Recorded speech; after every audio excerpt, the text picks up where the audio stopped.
morning, students. I hope you all are well and good wherever you are. So, today I'm going to take your chapter number 6, Animal Classification. Before that, I'm expecting from you people that you have gone through your chapter number 4 and 5 because some of the students have requested me to repeat this chapter, Animal Classification. So, I'm going to repeat it and I'll explain here whatever given in your syllabus according to the instructions. And basically in this chapter what they have mentioned about it is history of animal classification, new system of animal classification, kingdom Animalia, right? Basically they have given this type of information, and from your syllabus this subject science 2 and the chapter number 6, from all the chapter they have reduced the portion. Can you tell, can you remember these type of things from each chapter, and also the scientific information. But to get a certain outline or basic idea, we need to know certain basic things, that is living organism they have classified based on certain characteristic and their identified physical appearance or something, their mode of nutrition and other habit, their functions. According to that they have classified. Here the living organism have classified as you know in your earlier classes itself, that is here it will be prokaryote, and eukaryote, right? Here P for prokaryote and E for eukaryote, like that they have classified. I hope you remember from your previous year standard or previous year classes.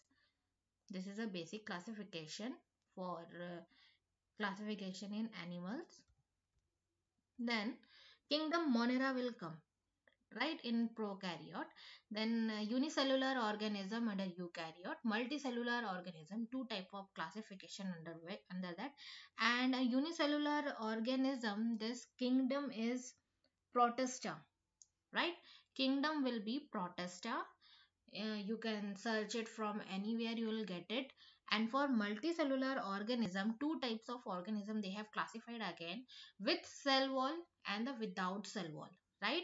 With cell wall again they have classified, that is autotroph, heterotroph. Then without cell wall, the kingdom Animalia, right? This living organisms, the higher level organism here for multicellular organism. Now again here, can you recall the sort of information is there? So I and here they have given the varieties of animals we have seen around us. They also have classified as terrestrial, their mode of living mode, where they are living. According to that also they have classified whether they are having hairs or feather, like that. And according to recent studies, estimated number of animals species on earth is approximately 7 millions. There are so many number of organisms are many on this earth and in our environment. It is very difficult to remember all these type of animals names and their classification, everything, right? After, and what happens because of in order to simplify the classification or remember these type of organism with their kingdom Animalia, phylum, subphylum, whatever their classes, subclasses, whatever their classification, basic classification is there, they have found, they have given some sort of a strategies to remember these things, right? So that only we are going to see in this chapter. After that, this what I have explained till now for this chapter, it is page number 61, right?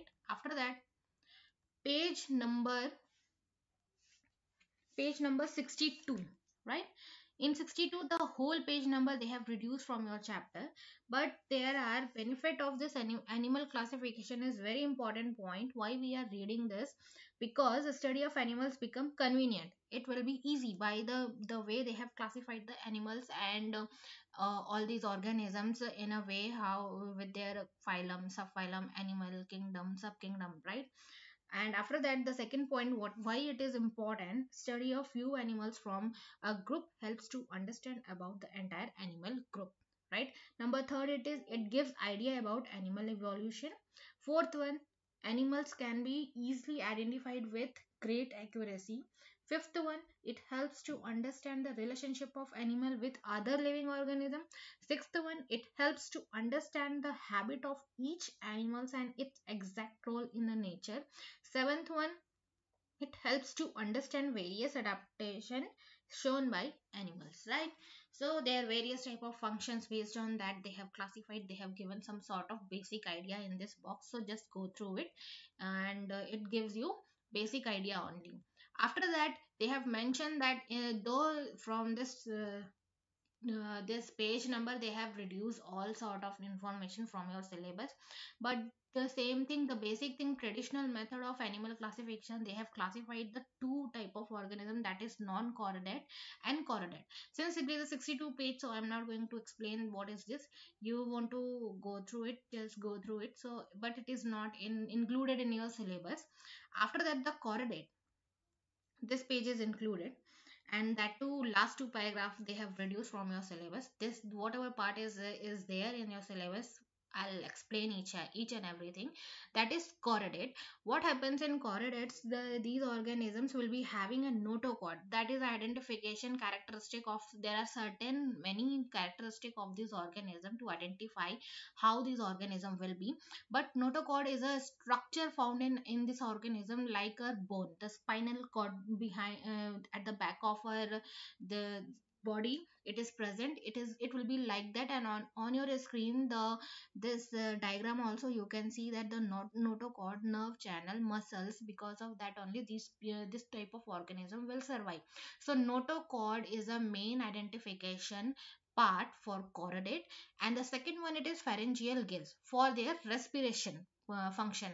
After that, nerve cord is present on dorsal side of body, right? Nerve cord, dorsal means the dorsal means it is in it is nearby somewhat mouth, and beneath uh, or the behind, whatever it is present just behind the mouth, right, or below it, beneath the mouth. So it will be present around that. And notochord and the heart is present on a ventral side of the body. Okay, the ventral side means the ventral means it is somewhat in a horizontal manner, right? And the notochord is a long rod like supporting structure present on dorsal side of animal body. It keeps on nerve tissue isolated from remaining body, right? It is very important information regarding this chordate. What they have given, the structure will be rod like, and the dorsal side of the animal body, the where the location of the main part of this body, it is location of the nerve cord, that is dorsal side of their body. And nerve tissue, from there only nerve cells will functions their activity for this organism. So this is they have given for non-chordate. After that, in one box they have given the information that is very important. Actually, all chordate in animals are grouped together in a single phylum, and the name of phylum is same, phylum Chordata. This phylum has been divided into three uh, subphyla as Urochordata, Cephalochordata, Vertebra. Subphylum Vertebra has been further divided into six classes: class Cyclostomata, class Pisces, class Amphibia, class Reptilia, class Apes, and class Mammalia. Right? They have given some sort of information how they have exactly classified these names. You have to remember that there is no other way, and you can make it a flowchart or any chart that you can do by yourself, and by that way you can remember these names. Okay, after that, when this flowchart is itself given here, this kingdom Animalia, they have divided into subkingdom, that is non-chordate, and subkingdom, one more sub kingdom is there, that is chordate. Sub kingdom non-chordate, they have divided the phylum into 10 parts, that is Protozoa, Prolifera, Cnidaria, Platyhelminthes, then the Escalamanthus, Annelida, Arthropoda, Mollusca, and Echinodermata, Hemichordata, right? And for phylum Chordata, Urochordata, Cephalochordata, Vertebra. For that vertebra, there are six classes is there: Cyclostomata, Pisces, Amphibia, Reptilia, Aves, Mammalia, right? After this flow chart, what you people, this two paragraph, last two paragraph of page number 66 have been reduced, right? Now come to your 64 page number of your chapter number 6, animal classification. 64 also have reduced your three paragraph from this page number of your chapter, but there are some important things is there. This is structures, okay? You should have a basic idea outline of this structure. Basically, for organism, what they need for their to live on this earth or to survive in this atmosphere, what they need actually: mouth they need to eat the food, nerve cells, their brain system also need, the respiration part they need, then every part, every function what we as an organism need to live on this on to perform or to live to or to perform certain function on this earth. The same kind of these organisms also, they need those type of organisms in their body, but their name will be different, right? Like that way you can correlate with these organisms and the body parts, and you can remember this. Suppose example is given in a figure number 6.6, that is cells tissue grade organization. They have given a identity that all the parts of the mouth where they have given in the structure: intestine is there, gonads is there, bell is there, tube is there, muscle ring is there, tentacles is there, and oral arms is there, right? And there is no need to explain these each part in a separate manner, because here in this chapter we are going to exactly deal with the classification part. Those part only we have to mention, and we need to remember those things only regarding that, okay? And then come to the page number 65. Page number 65 from this chapter is completely reduced, right? Just check it also from your reduced syllabus information. There you would have got information from your school itself, so check it from that also.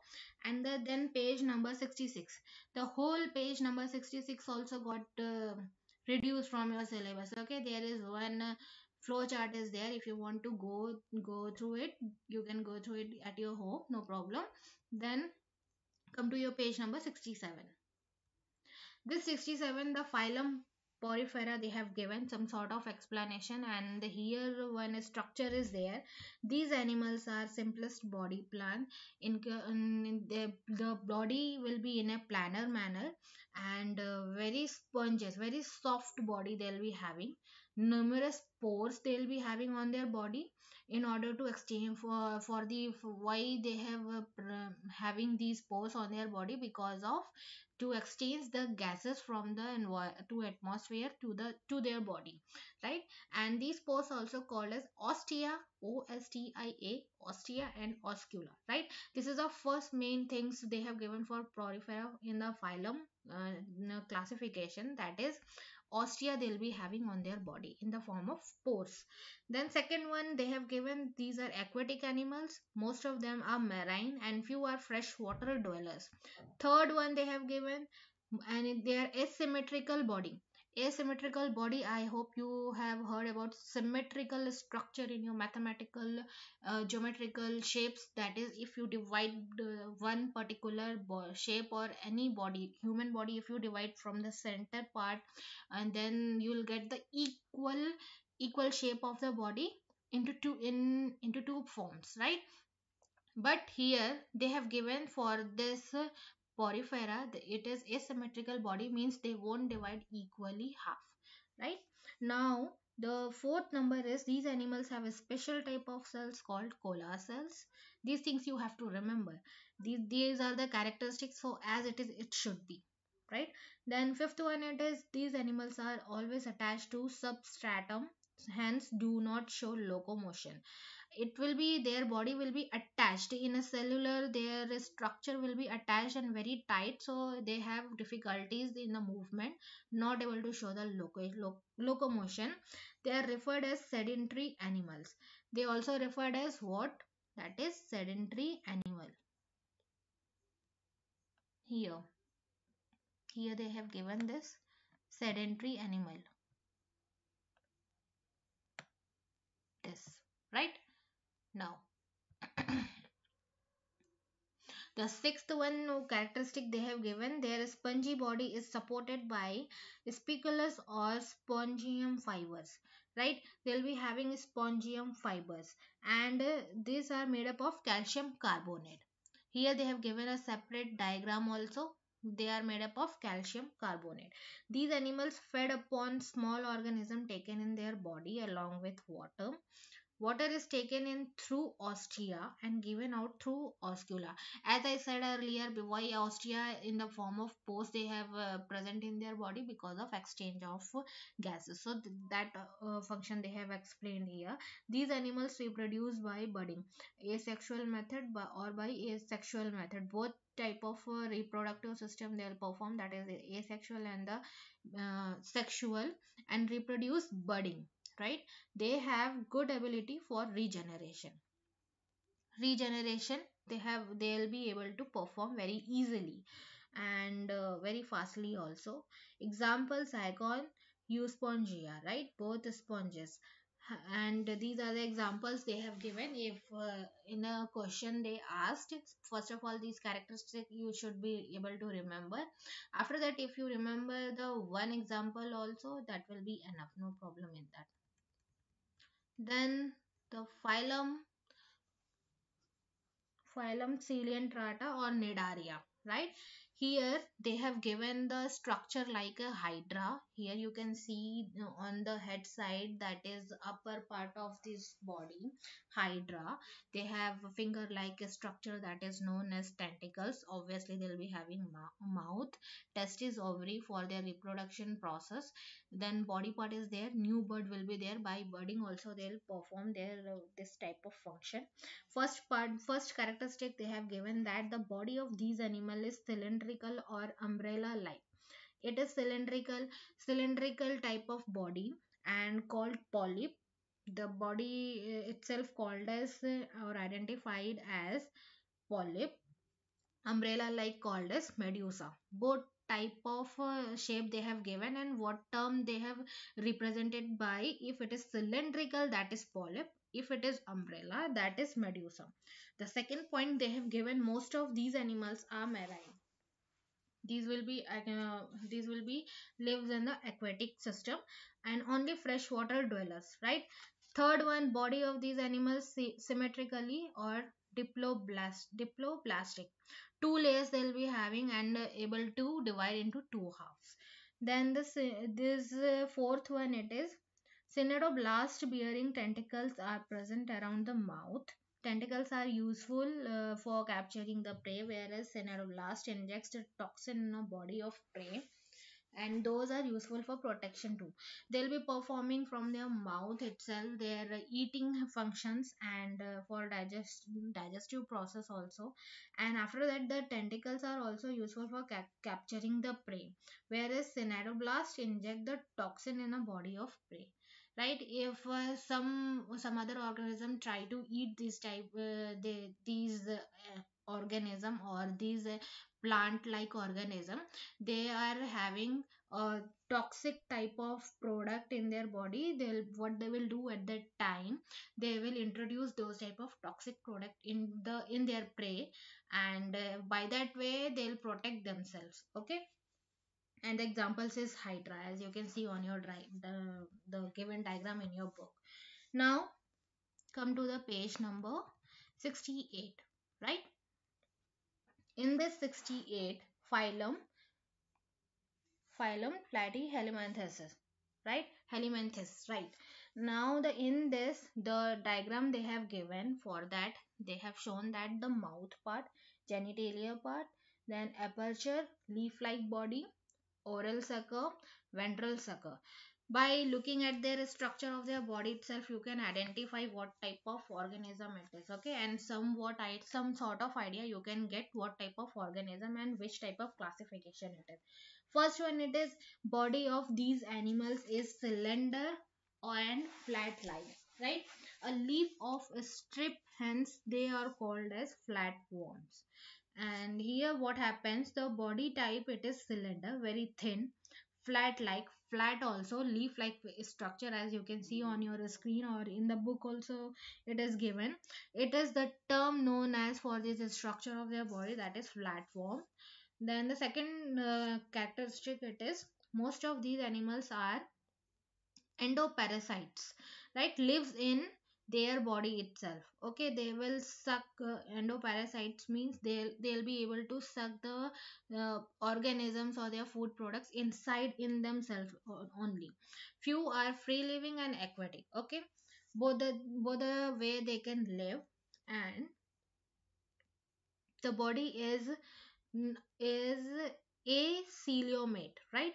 That is and bilaterally symmetrical. They'll be symmetrical, and no absence of body cavity, right? Body cavity is not there in their structure. Fourth one, it is there are triploblastic, that is their body is made up of three germ layer, that is endoderm, ectoderm and mesoderm. Endoderm is inside, ecto is outside, meso is in between the layer, right? Now the fifth one, it is these animals are hermaphrodite, that is male and female reproductive system. They both reproductive system will present in their body itself in one body and present in the same animal body. Example is planaria, liverfruit, tapeworm, right? And the next one, it is the next phylum they have given Esclimnanthes, right? First one, it is that is body structure. Regarding body structure, they have given that is thread like, as you can see on your diagram, or cylindrical. Then the round worms, right? Called, the term they have represented the body structure of these organisms, that is round worms. The second one, it is these animals are either free living or endoparasites. Just like previous phylum what we have seen, it is also endoparasite. Then free living animals are either aquatic or terrestrial.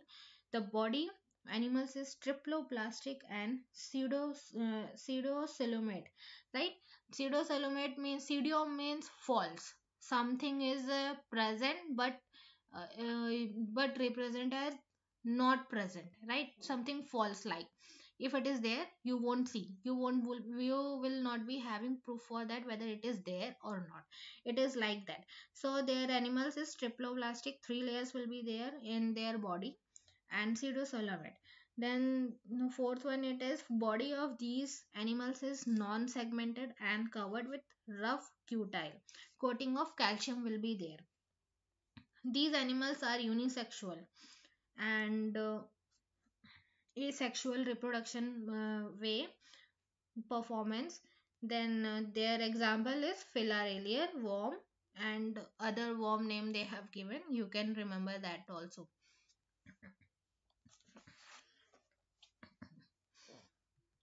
This is about your 68 page number. Now come to your 69 page number, that is phylum Annelida.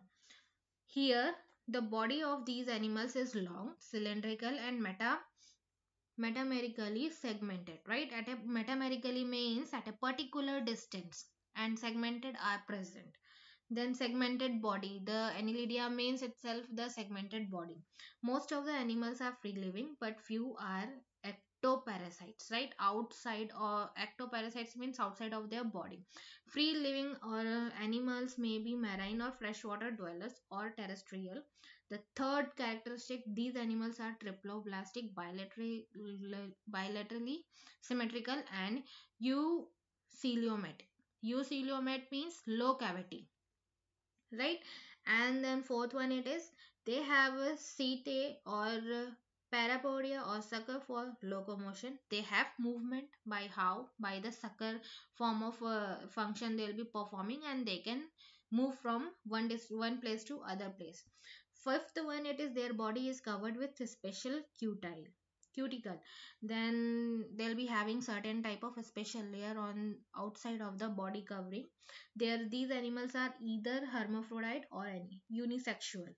Example is earthworm. Now come to your end of phylum in your 69 page number, that is phylum Arthropoda. These animals have jointed appendages, hence they are called arthropod, right? Their term is known as how they are representing with the term that is arthropoda. Planet Earth has highest number of animals from this phylum. Hence, this is the largest phylum with highly successful animal in animal kingdom, right? These animals are found in all types of habitat ranging from deepest ocean to highest mountain. Body of these animals is triploblastic eucellumata. Eucellumata already I told you that is meaning is low cavity, bilaterally symmetrical and segmented. Kinetus exoskeleton is present around their body. The sixth characteristic it is these animals are unisexual. Example is crab, right? And the then 70 page number. The structure you have to go through only, and the phylum is Mollusca. What does this mean? This type of organism will be having soft and slimy body, so it is referred as molluscus. And the second characteristic is this second largest phylum in animal kingdom. These animals are aquatic or terrestrial. Most of the aquatic molluscs are marine, but few are freshwater dwellers too, right? They are aquatic or terrestrial. Terrestrial means on a land surface area. Most of the aquatic only, and free fresh water, some are fresh waters. Okay, then fourth one it is body of these animals is triploblastic eucellumata, non-segmented and soft, except animals like a snail. They have certain type of exceptional like a snail. Their body divided into three division like head, foot and visceral mass, right? These are the sort of exceptional they have given in the phylum Mollusca. Then visceral mass is covered with mantle. There is a layer is there for visceral mass. This mantle secretes a hard calcareous cell, right? This shell may be external or internal or even absent in some cases. Sixth one it is these animals are unisexual, right? These are the characteristics. And one more thing, while learning about these characteristics, you can go for your the different what are the how each organism, each phylum is differentiating which characteristic from one organism to other organism. Like that also you can remember these type of organism, right? After that, phylum Echinodermata, that is first one they have given about the spines are present on a body of these animals, hence they are called as echinoderms. Skin, these are skinny area of their body part. Then the second one it is these are animals are found only in oceans, right? As you can see on the diagram, there are some example is given there. So only in ocean, their body is triploblastic eucellumata, and it is radially symmetrical in adult stage, right? They perform locomotion with the help of how the starfish locomotion is there. Starfish you would have seen in the television also, or somewhere in an aquarium or other sort of area. If you would have seen that the starfish would you would have seen the movement will be there in their body, in this organism. Then they perform locomotion with the help of tube feet. How they'll be performing this type of action, that is hollow tube will be having. Tube feet are also useful for capturing the prey. Okay, they'll be also helpful for their protection also, and for their food collection of their food also. And they have a skeleton made up of a calcareous spine or ossicles, right? Then these animals have good ability of regeneration. These animals are mostly unisexual. Okay, now the phylum Hemichordata, that is first characteristic it is body of these animals divided into three parts, that is proboscis, collar and the trunk, as you can see in your diagram, book diagram. The second one it is notochord is present in proboscis region only, that is also called hemichordata. The way they have divided this body part for in the notochord, that is called as hemichordata. And this is because the spine like a structure, already I have mentioned how they have divided the chordate and the notochord. Because of this body structure and representation, they have called it as hemichordata, not fully but half, right? The third one, it is these animals are also called acorn, and these are the marine animals, live in burrows and sand, like rat. Then the fifth one, it is they have one to many pharyngeal gill. They'll be having gill for performing which type of action, that is respiratory action. The sixth one, and the sixth one, it is they are unisexual, or some may be hermaphrodite, right? After that, page number 72. In page number 72, phylum Chordata, they have given the information about the Chordata. Till now we have seen about which one, the non-Chordata. Now the Chordata, these animals have supporting notochord in their body. All chordates are included in the same phylum. The phylum Chordate is classified into three subphyla. That is what it is. Not followings are important characteristic of phylum Chordate. We'll see one by one. There are three subphyla also, and the main in general, what are the characteristic they have given, that is 4 points itself on your book.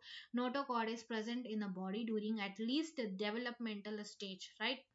And at the time when they born, the starting period of the formation of their body, they'll be have present the body during at least their developmental stage, right? That is a meaning. That is first point. Pharyngeal gill slits are present in the body during at least any developmental stage throughout the formation of their lifespan, their body organ. This pharyngeal gill will start producing in their body, right? The third one, it is single tubular spinal cord is present on dorsal side of the body. Then the heart is present on ventral side of body. Subphylum Urochordata, right? The first one, it is subphylum Urochordata. They have given these are marine animals, their body is covered skin like a structure, that is testatonic. The larvae of these animals are freshly swimming on notochord is present in only tail region of larvae. So this is called Urochordata, because larvae of this animal, the small newly one produced from this organism, those organisms will be able to swim on the water part of water area, and only tail region of the larvae will be starting point of formation, that is called as, this is called Urochordata. Euro means tail, right? And fourth one, it is larvae metamorphose into adults after settling down bottom of the sea, right? Metamorphosis, metamorphosis means the change occurs in their body structure while formation of the body. Fifth one, it is generally these animals are hermaphrodite, right? And example, it is herdmania. And the diagram, it is given in the book itself. Now the second one, it is subphylum Cephalochordata. First one, the small body fish-like marine animal. Notochord is present throughout the body length. Pharynx is very large and contain gill slit for respiratory function. These animals are unisexual. The third one, it is subphylum Vertebra, or the craniata, right? For why craniata, cranium is there in the brain structure. You would have came across this term, or if not, then you can search in the net itself, no problem. The brain part, they'll be having cranium in a skull. And in these animals, notochord is replaced by vertebral column. They will be having vertebral column. Vertebral means in a vertical structure or vertical type of figure in their body. In these animals, head is well developed, brain is protected by cranium, endoskeleton is either cartilaginous or bony. Okay, then some chordates are jawless, whereas some are with jaw. They have given a term for jawless, and with jaw also they have given a term. If you want to remember, you can remember. Then for page number 73, subphylum they have given. Subphylum it is vertebra. Vertebrata is divided into six classes as follows. One by one we'll see the class Cyclostomata. Okay, jawless mouth. Here they have given the jawless mouth is a characteristic. Second, they have given soft body. Skin is very soft and without any scale. Right? Without any scale means the coating of calcium carbonate is there, and very thin and a soft body is there, not able to measure like that. And paired appendages are absent. Appendages, feet are absent. Endoskeleton is cartilaginous. Fifth one, it is most of these animals are ectoparasites. Okay, can't prepare their own food. Example, Petromyzon myxin. The second one, B, is class Pisces. Fish, that is fish. These are cold blooded aquatic animal in lives in marine or fresh water, right? Then they have paired and unpaired fin for swimming. Tails, ones, fins. Tail fins is useful as a steering organ during swimming. That is for helpful for swimming in the water. They'll be having different part on their body. You would have aware, obviously you people would have aware about this type of organism, that is fish. Exoskeleton is in the form of a scale, and exoskeleton endoskeleton is either cartilaginous or bony. Exoskeleton in a form of a scale, right?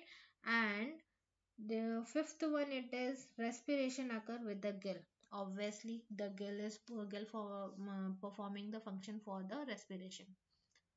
This class amphibia. These animals are strictly aquatic during larval life and perform only aquatic respiration. Use skin. It means it use skin for the respiration process. And whereas they can live in water, they can live in water also and land also. Here you can see an example of frog. They have two pair of appendages. Digit are without claws. Exoskeleton is absent. Skin is without any derivative and usually kept moist for respiration, right? And the external ear is absent, for tympanum is present. Ear, tympanum, eardrum sort of a structure will be present in a ear. They'll be having those type of a structure in this organism. Neck is absent. Eyes are prominent with eyelid, right? And frog, toad, salamander is an example. Now, after that, page number 74, that is the last page number of this chapter. And the D class is reptilia. The organism you can see on your book diagram, that is lizard. According to course of animal evolution, these are the first true terrestrial animal. Okay, the organism which is able to survive on the land area, that is this lizard only, wall lizard. And creeping movement they'll be having. These are cold blooded. Poikilothermus. Poikilothermus is a term for cold blooded. They creep on the land on their body, cannot be lifted up. Then their skin is dry and is scaly, right? Neck is present between. Scaly means their body will be having outer coverage, like how you would have seen the fish, how it will be having covering. They'll be having a layer type of cover, so that is known as a scaly. Neck is present between head and trunk. External ear is absent. Digits are provided with claws, right? They'll be having claws on their hand side. Tortoise lizard skin is an example. Class number E class is, it is next one after this reptilia, aves. The given example, it is, that is pigeon. These vertebrae are completely adapted for aerial life. Aerial means air. These are warm-blooded homeothermos, that is, they can maintain their body temperature constant, and their body is a spindle shape to minimize air resistance during flight. Forelimbs are modified into wings, and digits are covered with scales. Obviously, your outer body you would have seen this type of organism for pigeon. Exoskeleton is present in a form of feather. Okay, neck is present between the head and trunk, obviously where it will be present between the head and trunk. Jaws are modified into into beak, that is example is peacock, pigeon, parrot, duck, penguin, right? All these are favorite example they have given on your book, so you can see that organism and you can go through it, and it will be easy for understand. Okay, if you relate see these organisms with the real type of organism what you are seeing around yourself. And then class mammalia, the last class, it is presence of mammary gland is typical character of mammalia. Mammary gland they'll be having, and these animals are warm blooded. Body is divided into head, neck, trunk, and tail. Then digits are provided with nails, claws, or hoofs. Exoskeleton is in the form of hair or fur, example elephant, human, kangaroo. So bat you would have seen, so that is a characteristic they have given with the scientific terms they have used for these organism to represent their characteristic. And for the homework, obviously you have to do your question answer. For that also I'll provide another video with this video, don't worry about it. Go through it once again by yourself throughout the full chapter from starting to the end part of this chapter, and try to collect it this information of organism in a tabular manner, and write the characteristic at one side and write which type of organism it is present, so it will be easy for you to understand these type of chapter. Like that way you have to remember, you have to memorize these names. Okay, if I'm not going to ask in a test for these type of question, obviously for your board exam or for your other exam, their examiner will ask. So for that purpose try to learn and understand your this chapter. This is all about your chapter. Now here I'm going to stop this chapter. Just go through it, and I'll provide the question answer video again, one more video for this. Till that, we'll see another chapter in the next session. Till that, thank you for today's session. Thank you.